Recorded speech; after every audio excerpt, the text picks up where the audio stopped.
Las alegaciones de las partes y evaluadas por la sala dentro de los expedientes 15.123.33.000,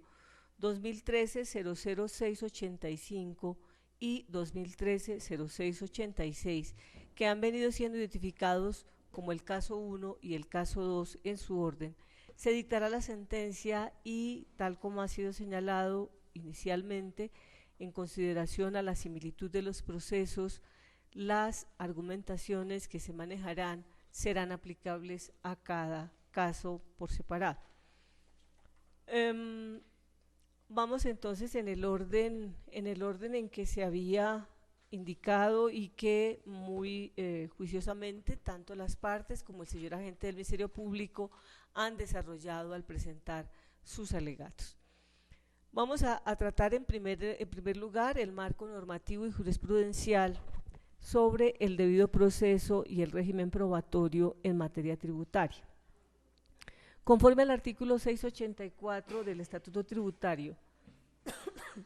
la Administración Tributaria tiene facultades de fiscalización e investigación.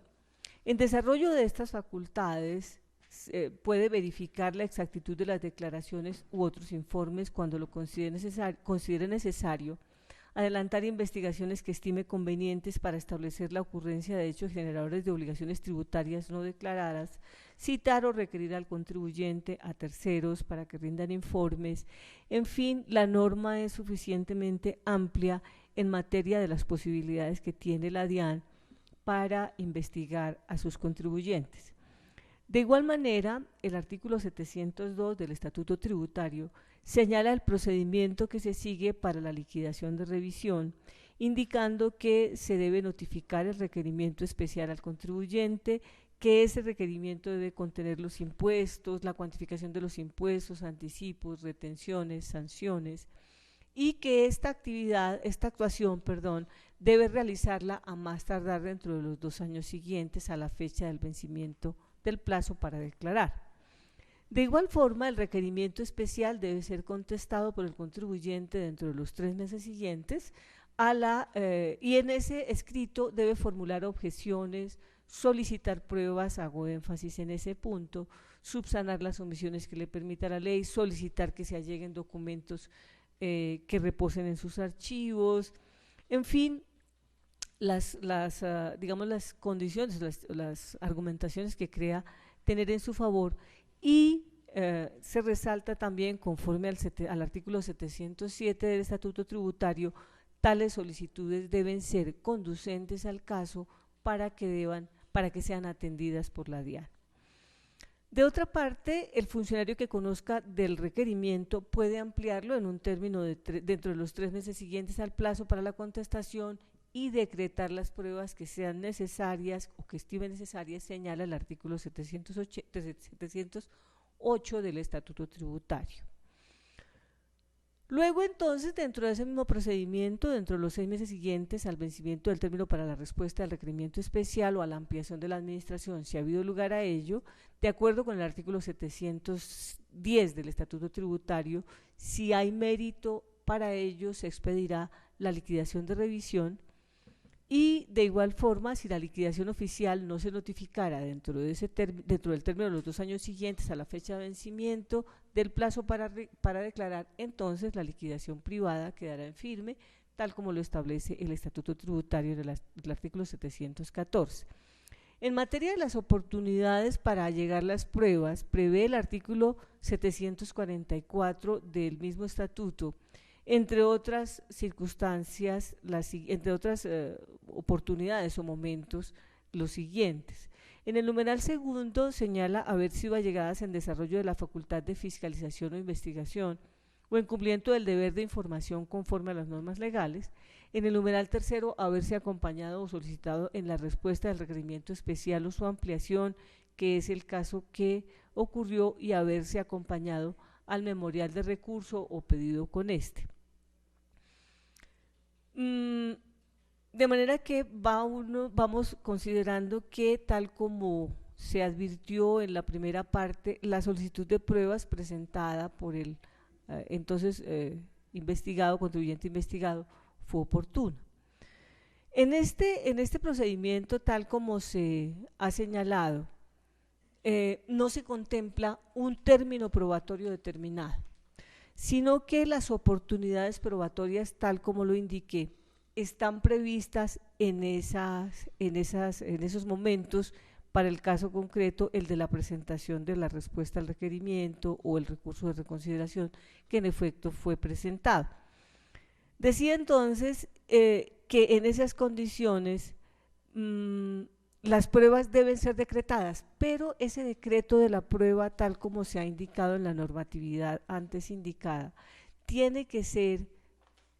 conducente con una advertencia, y es que no se informa dentro del procedimiento tributario que haya una oportunidad para interponer los recursos ordinarios de reposición o apelación, como lo señalaba o como lo reclamaba en sus alegaciones la parte demandante. Por el contrario, el artículo 720 del Estatuto Tributario es el que señala la forma como se han de discutir los actos de la administración tributaria, y allí en ese procedimiento se contempla únicamente la viabilidad del recurso de reconsideración. En materia de la vulneración al debido proceso por falta del decreto de pruebas dentro de estos procedimientos de investigación tributaria, la sección cuarta del Consejo de Estado, en sentencia del 1 de marzo del 2012, siendo demandante Manuel Antonio Vega y demandado la DIAN, consejero ponente el doctor Hugo Fernando Bastidas Bárcenas, se refirió de manera muy concreta a una situación bastante similar a la que ahora ocupa estos casos. Dijo, lo leo de manera textual, de si la DIAN pretermitió el periodo probatorio en la vía gubernativa. Contra lo dicho por el apelante, la Sala estima que la DIAN no pretermitió el periodo probatorio en la sede administrativa. Si bien la DIAN no decretó la declaración del señor Álvaro Barriga Monsalve, lo cierto es que ese hecho per se no trae como consecuencia la violación del debido proceso, habida cuenta que en los actos demandados la DIAN consideró que la declaración pedida no era el medio probatorio conducente para desvirtuar las glosas propuestas. Esa sencilla manifestación se traduce en una negativa a decretar la prueba testimonial. No es cierto entonces que la DIAN hubiese omitido el periodo de prueba ni que hubiese vulnerado el derecho al debido proceso del actor. Todo lo contrario, como se verá, el demandante tuvo oportunidad de ejercer el derecho de contradicción frente a las pruebas que recogió la DIAN en la etapa de fiscalización. Continúa esa providencia señalando también lo relacionado con la idoneidad. Dijo, en todo caso conviene advertir que, conforme al artículo 743 del Estatuto Tributario, la idoneidad de los medios de prueba depende de que el ordenamiento jurídico no establezca la necesidad de que determinados hechos se prueben de determinada manera. En materia de la prueba testimonial, por ejemplo, el artículo 752 dice que el testimonio no es admisible para demostrar hechos que supongan la existencia de documentos o registros escritos. La prueba testimonial en este caso era abiertamente inconducente. Así lo explicaba el Ministerio Público en la intervención durante las alegaciones, y es un análisis que esta sala comparte en las condiciones como ha sido presentada. Y entonces procede a examinar si la presentación de las facturas, que era el otro argumento que se señalaba por parte del demandante y también en el análisis de los demás intervinientes, demuestra el hecho económico de las compras, incluida la declaración del IVA. Y al respecto, el artículo 772 del Estatuto Tributario señala que los libros de contabilidad del contribuyente constituyen prueba a su favor siempre que se lleven en debida forma. El interrogante que formulaba el magistrado Félix Rodríguez, digamos que se encuentra asiento en este análisis que ha de seguirse. El artículo 774 del Estatuto Tributario precisa los requisitos para que la contabilidad constituya prueba y señala 1 estar registrados en la Cámara de Comercio o en la Administración de Impuestos Nacionales según sea el caso, estar respaldados por comprobantes internos y externos, reflejar completamente la situación de la entidad o la persona natural, no haber sido desvirtuados por medios probatorios directos o indirectos que no estén prohibidos por la ley, no encontrarse en las circunstancias del artículo 74 del Código de Comercio. Cuando volvemos sobre estos requisitos, se evidencia en los dos procesos que no se cumplían, por una parte no se cumplían los requisitos para la contabilidad, como adicionalmente en esta audiencia fue, digamos, aceptado por el apoderado de la parte demandante, y en segundo lugar, la contabilidad debe estar respaldada, pero es respaldada, no suplida por elementos exógenos como la factura. La expedición de la factura, como lo señalaba el apoderado de la parte demandante, es un deber formal de los sujetos de las obligaciones tributarias y de los terceros, así lo señala el artículo 615 del Estatuto Tributario, y para que surtan los efectos deben tener o reunir las condiciones que adicionalmente señala el artículo 617 de la misma ordenamiento. La factura constituye para la contabilidad del contribuyente un comprobante externo emitido por un tercero ajeno a esa actividad. En consecuencia, sí, como lo señalábamos hace un momento, se dan los supuestos de los numerales 1, 2 del artículo 774 o el 4, es decir, haber sido desvirtuados por otros medios probatorios directos o indirectos que no estén prohibidos en la ley. Es decir, en estas circunstancias, las facturas no constituyen el respaldo de los libros de contabilidad y de los asientos que en ellos se registran. Pueden ser desvirtuadas, como en efecto lo señalaba el Ministerio Público, lo hizo la DIAN a través de su investigación. El artículo 742 del Estatuto Tributario señala también que en materia de leyes tributarias son aplicables las normas del Código de Procedimiento Civil, siempre que sean compatibles con el procedimiento tributario. Sobre la prueba de la calidad de la contabilidad, sobre la prueba de la contabilidad mejor, la jurisprudencia ha señalado lo siguiente. Esto es una sentencia del 15 de abril de 2010 proferida en el proceso adelantado por Laboratorios de Cosméticos Vogue S.A. en reestructuración y siendo demandado la DIAN, consejero ponente, el doctor Hugo Fernando Bastidas Bárcenas. Dijo así textualmente: la prueba contable que, como lo dispone el artículo 772 del Estatuto Tributario, constituye prueba a favor del contribuyente, siempre que los libros de contabilidad se lleven en debida forma, y se llevan en debida forma cuando se cumplen los requisitos previstos en los artículos 773 y 774 del Estatuto Tributario, toda vez que la contabilidad revela la esencia o la realidad económica de los hechos económicos que ejecuta el contribuyente. La prueba contable se erige como una de las pruebas por excelencia en materia tributaria, al punto que la contabilidad prevalece sobre la declaración de renta cuando la declaración difiere de los asientos contables, pero asimismo prevalecen los comprobantes externos sobre los asientos de contabilidad cuando las cifras registradas en esos asientos contables referentes a costos, deducciones, exenciones especiales y pasivos exceden el valor de los comprobantes y por lo tanto esos conceptos se entenderán comprobados hasta la concurrencia del valor de los comprobantes. Entonces, de acuerdo con lo que se ha expuesto, las operaciones de compra tienen que ser probadas con los soportes contables, pero si los soportes contables son deficientes o inexistentes, no pueden ser tenidos en cuenta. Adicionalmente, si los requisitos de forma se cumplen, pero son desvirtuados por otros medios probatorios, se destruye la presunción legal o de veracidad que se consigna en las declaraciones tributarias, lo cual se deduce o tiene sustento en el artículo 746 del Estatuto Tributario. Las argumentaciones que se han acabado de indicar entonces llevan a la sala a desestimar esa primera argumentación de la demanda. En relación con la declaración de proveedor ficticio, el artículo 671 del Estatuto Tributario señala que a partir de la fecha de su publicación en un diario de amplia circulación nacional, no serán deducibles en el impuesto sobre la renta, ni darán derecho a impuestos descontables en el impuesto sobre las ventas, las compras o gastos efectuados a quienes el administrador de impuestos nacional respectivo hubiera declarado como a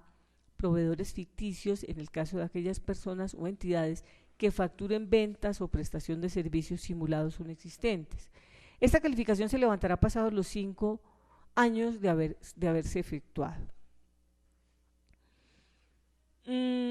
La norma transcrita, o la norma mencionada, leída, supone entonces la procedencia del rechazo de los costos o impuestos descontables o deducibles cuando las transacciones se realizan con proveedores ficticios. Aún en una primera vista, entonces, para que proceda la actuación del recaudador, debe haberse declarado tal condición al proveedor, pues los efectos, según la norma, aparecen o inician a partir de la publicación en un diario de amplia circulación nacional. Sin embargo, la jurisprudencia del Consejo, y así lo ha traído a colación tanto el demandante como el señor agente del Ministerio Público, ha sido más bien del criterio conforme al cual no se requiere esa declaración previa.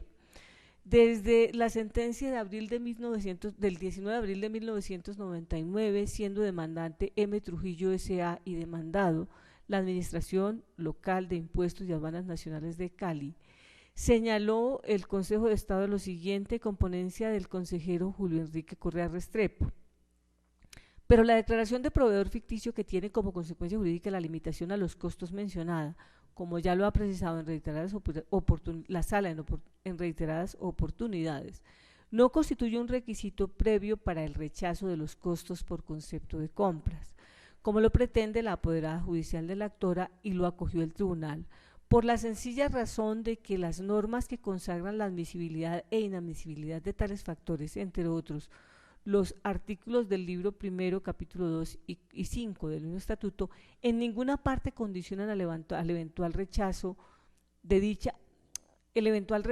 a dicha declaración, lo cual significa que esta declaración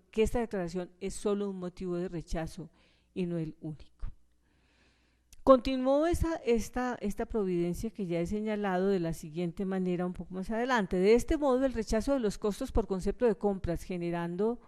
en el presente caso en la calificación de simuladas o irreales efectuada por la administración no era requisito previo a la declaración de proveedor ficticio, como lo ha entendido la apoderada judicial de la demandante, pues se repite, la ley no ha condicionado a tal trámite rechazo de los costos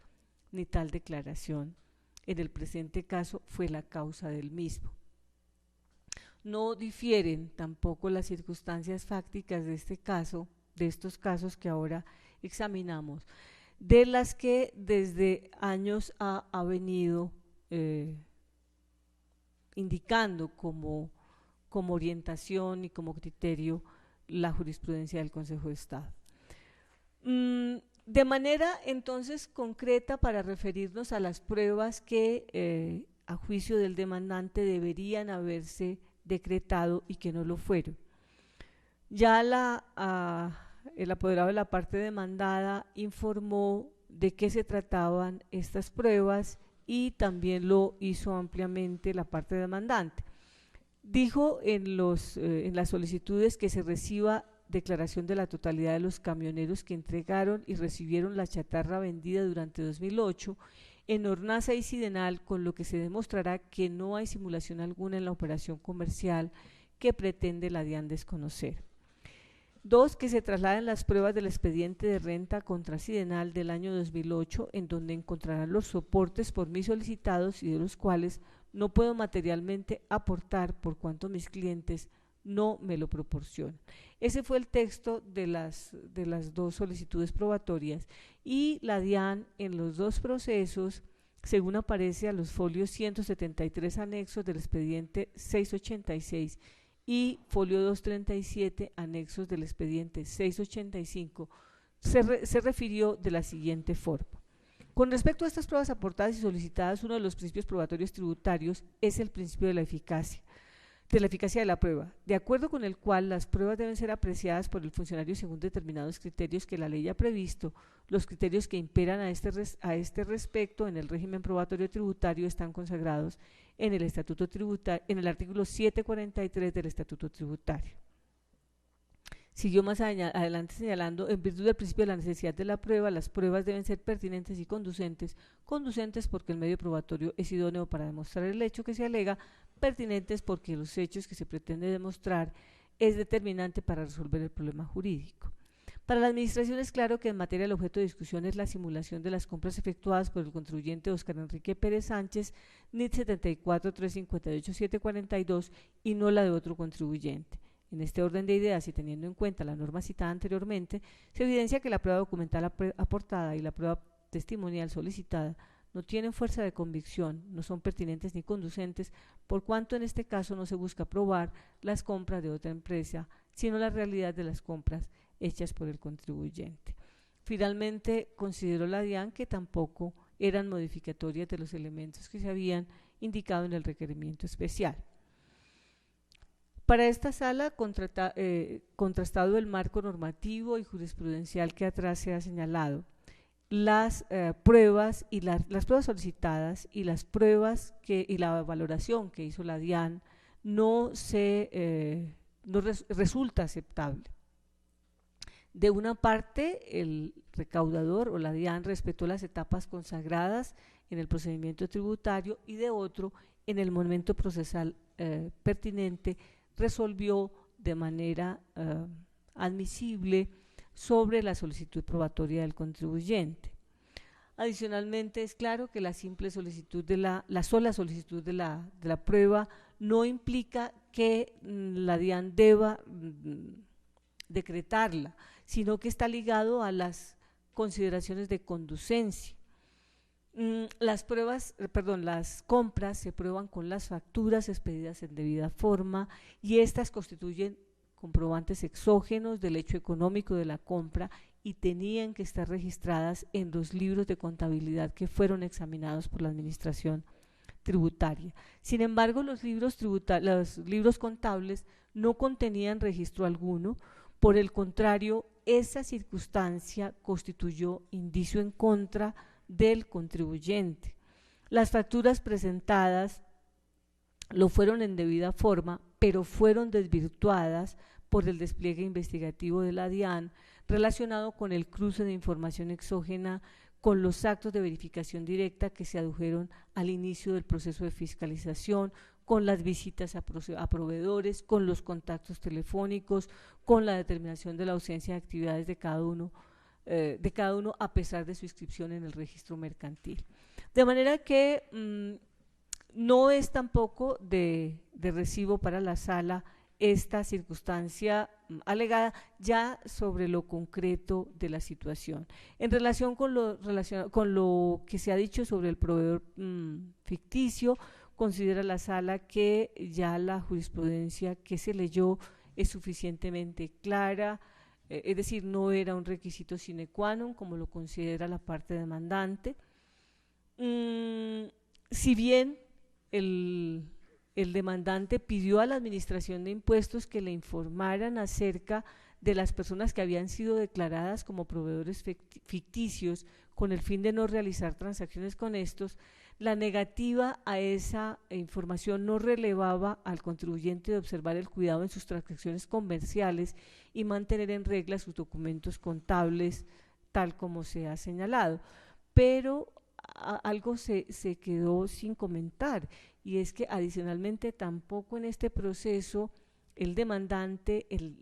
antes contribuyente investigado, ahora demandante, insistió en el recaudo probatorio que en su momento le fue negado por la DIAN.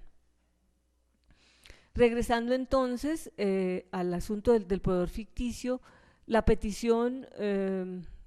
fue realizada una vez iniciada la actuación de la Administración en el proceso de determinación del impuesto, y el artículo 671 del Estatuto Tributario refiere a la publicidad de la declaratoria de proveedor ficticio a través de una publicación en medio nacional. Luego, la falta de conocimiento por parte del contribuyente de los listados para justificar la inexistencia de las compras tampoco no es de recibo. De las compras que le fueron rechazadas, tampoco no es de recibo para esta sala.